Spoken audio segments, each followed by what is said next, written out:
Hej wszystkim, z tej strony Kate i wczoraj na moim kanale pojawiła się moja reakcja na pierwszy zwiastun Frozen 2.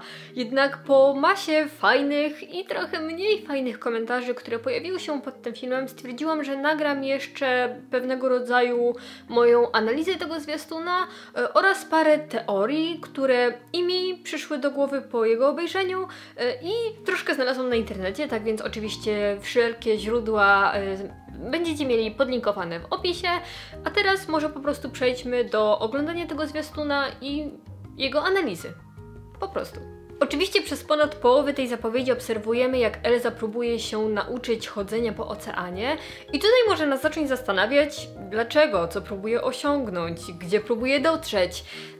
No i myślę, że wszystkim do głowy przychodzi ta jedna myśl, że jej rodzice zginęli w wypadku właśnie na oceanie i no teorie są dwie. Albo Elza próbuje ich uratować, ponieważ w jakiś sposób się dowiedziała, że może jednak żyją i nie umarli, bo w sumie to w pierwszej części nie zostało nam to wprost pokazane, że faktycznie nie żyją, tylko był ten wypadek na oceanie, a później był ich pogrzeb, jednak ich śmierć nie została pokazana. Oczywiście, no, w głównej mierze dlatego, że jest to bajka dla dzieci w dalszym ciągu, jednak no tutaj faktycznie możemy zacząć się domyślać, że może jednak żyją jakimś cudem.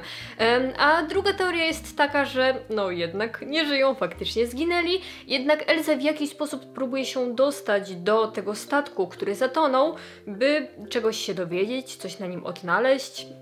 No, nie wiadomo, no tak jak wiecie, ten zwiastun nie pokazał nam za dużo, jednak po tej minucie obserwowania Elzy, która się zmaga z tym oceanem, no faktycznie możemy dojść do wniosku, że może chodzić właśnie o ten statek jej rodziców. Kolejna scena przedstawia nam Annę, która wybiega na balkon i obserwuje te dziwne, wiszące w powietrzu kryształy. I nie są to zwykłe kryształy, ponieważ nie wiem, czy zwróciliście uwagę na to, że są na nich konkretne 4 symbole, które również mogliśmy zobaczyć na pierwszym plakacie z Krainy Lodu 2. I o matko, na jakie ja trafiłam fantastyczne teorie związane z tym, co mogą symbolizować te kryształy i te symbole właśnie na nich. Tak więc patrząc na plakat, symbole mogą przedstawiać 4 pory roku. Kolejną wiosnę, lato, jesień i zimę. I pewnie możecie się zastanawiać, dlaczego. Już wam mówię. Wiosna, ponieważ przedstawia pierwszą kroplę deszczu, który spada wiosną. Lato, ponieważ przedstawia wschód słońca nad morzem. Jesień, ponieważ kryształ przedstawia 2 kropki i strzałkę, co może symbolizować zachód słońca i krótsze dni, właśnie jesienią. Oraz zimę, ponieważ przedstawia nam kryształ lodu, najprawdopodobniej. Jednak poza 4 porami roku mamy również 4 żywioły, które na upartego również można dopasować właśnie do tych symboli. Symbol zimy może nam przedstawiać wodę, wiosny ziemię, lata ogień, a jesieni wiatr. I takie mam wrażenie, że te kryształy będą odgrywać bardzo ważną rolę w całej fabule Krainy Lodu 2, więc tak mi się wydaje, że albo właśnie żywioły, albo pory roku również będą miały ogromne znaczenie, co też może nam sugerować właśnie ten jesienny las, który pojawia się w zwiastunie. Dalej mamy tą przepiękną scenę, w której Kristoff jedzie na Svenie wraz ze stadem reniferów.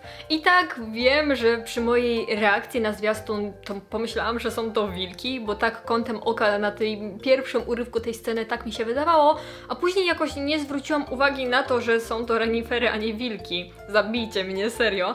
Ale skoro już tak zauważyłam, że są to renifery i żadnych wilków tam nie ma, tak mnie zaczyna zastanawiać, czy to będzie rodzina Svena, albo może będzie on jakimś królem reniferów? No bardzo mnie to ciekawi, czy faktycznie będzie to jakieś takie stado, które będzie z nim bardziej związane, czy po prostu będą to renifery, które będą musiały odegrać w tym filmie jakąś tam swoją mniejszą rólkę.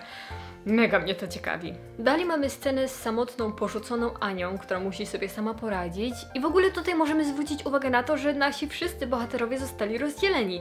Anna jest sama, Kristoff ze Svenem jest sam oraz Elza z Olafem na kolejnej scenie, więc no ciekawe jest to, kiedy się rozdzielą, dlaczego, może się pokłócą, co byłoby bardzo typowe w takim kinie drogi, bo najprawdopodobniej będzie to wielka podróż, którą będą musieli oni odbyć, więc mega mnie to ciekawi, co może ich rozdzielić, dlaczego Anna została sama i wygląda przez chwilę na tej scenie, jakby wręcz się poddała, więc no musimy czekać na premierę filmu. No ale dalej, co mamy dalej? Elzy, która jest otoczona tymi dziwnymi różowymi płomieniami, których ewidentnie Olaf bardzo się boi, a Elza nie do końca jest w stanie sobie z nimi poradzić.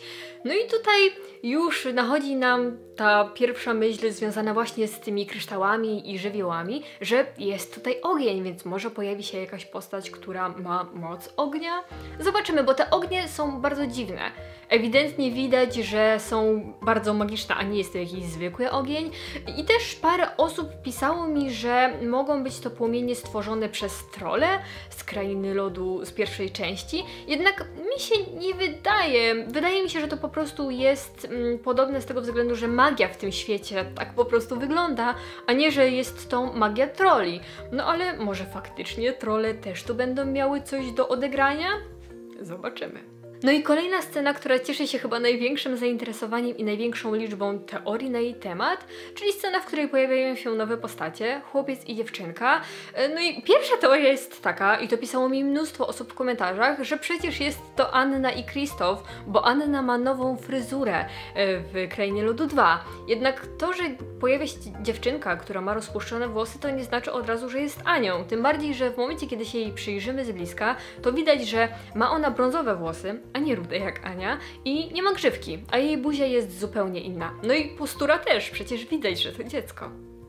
Z chłopcem jest większy problem, ponieważ no nie widzimy go za dobrze, poza tym, że jest ładnie ubrany i ma blond włosy, jednak no patrząc na to, że ma ładne ubrania, to chyba nie jest to Krzysztof, ponieważ Krzysztof nigdy nie chodził tak ubrany. Teoria druga, dziewczyna Elzy. No i tutaj też raczej byłabym przeciwna tej teorii, ponieważ no faktycznie kiedy przyjrzymy się posturze tej dziewczynki, to widać, że jest ona młoda. Tak obstawiałabym jakieś około 13-14 lat.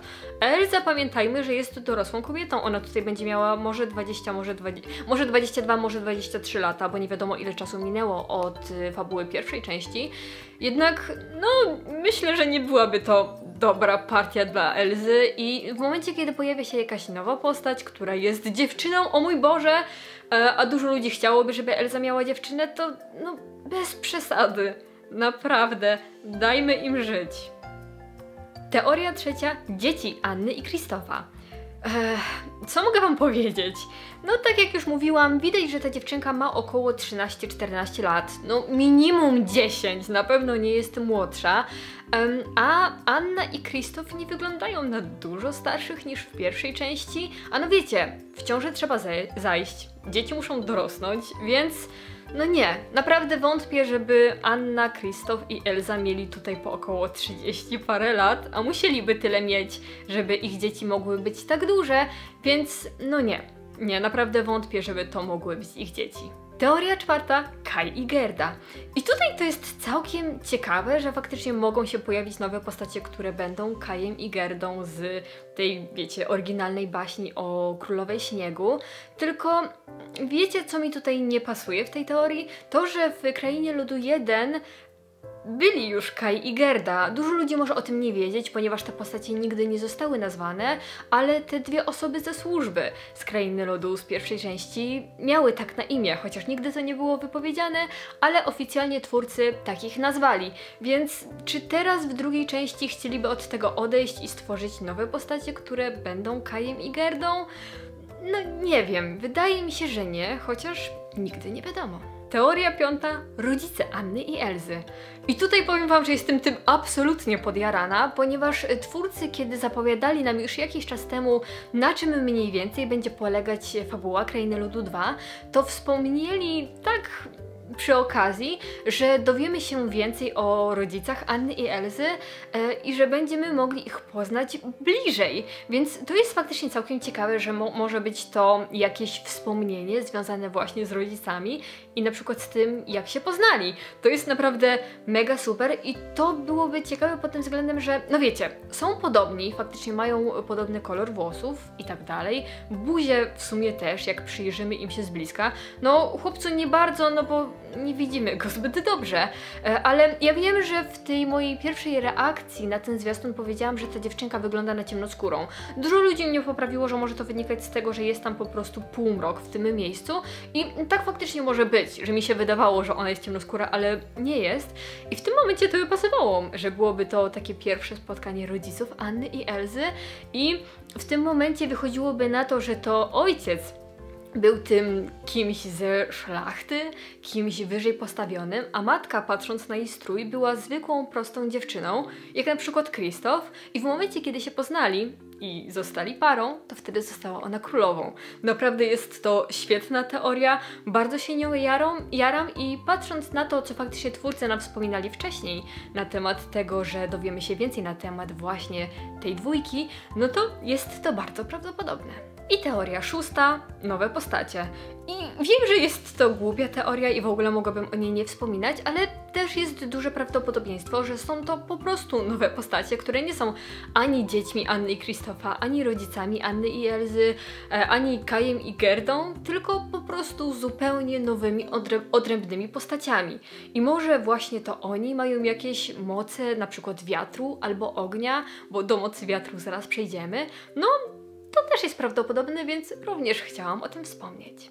A skoro wspomniałam już o mocy wiatru, no to tak, przyjrzyjcie się jeszcze raz tej scenie i tutaj ewidentnie jest jakiś rodzaj magii, no bo chłopak sam z siebie tak wysoko nie wyskoczyłby nad ziemię i tutaj możemy też się jeszcze doszukiwać tego, że moc wiatru może być w jakiś sposób związana z jesienią. Tak więc podsumowując i wracając jeszcze na chwilę do tych kryształów, o których opowiadałam Wam wcześniej, no to możemy się tutaj doszukiwać tego, że faktycznie moc wiatru jest jakoś związana z jesienią, a moc lodu i zimy jakoś związana z wodą, ponieważ no to przedstawia nam sam początek zwiastuna. A jeśli chodzi o ogień, który również się pojawił, no to czy jest on faktycznie jakoś związany z latem? Ciężko powiedzieć, no nie widzimy go za długo, ale może. Scenę dalej widzimy naszych wszystkich bohaterów, którzy patrzą na jesienny las i nie wiadomo, czy znowu są razem, czy jeszcze są razem i nie zdążyli się rozdzielić. No ciężko powiedzieć, nie wiadomo na jakim etapie fabuły dzieje się ta scena, no ale no cóż, będziemy musieli zobaczyć to w filmie. No i jeszcze ta ostatnia scena, która dzieje się po tytule, w której Anna dobywa miecza i atakuje kogoś, kogo nie widzimy. I tutaj również moglibyśmy się zastanawiać, kogo atakuje, co ich śledziło, albo co chciało ich zaatakować.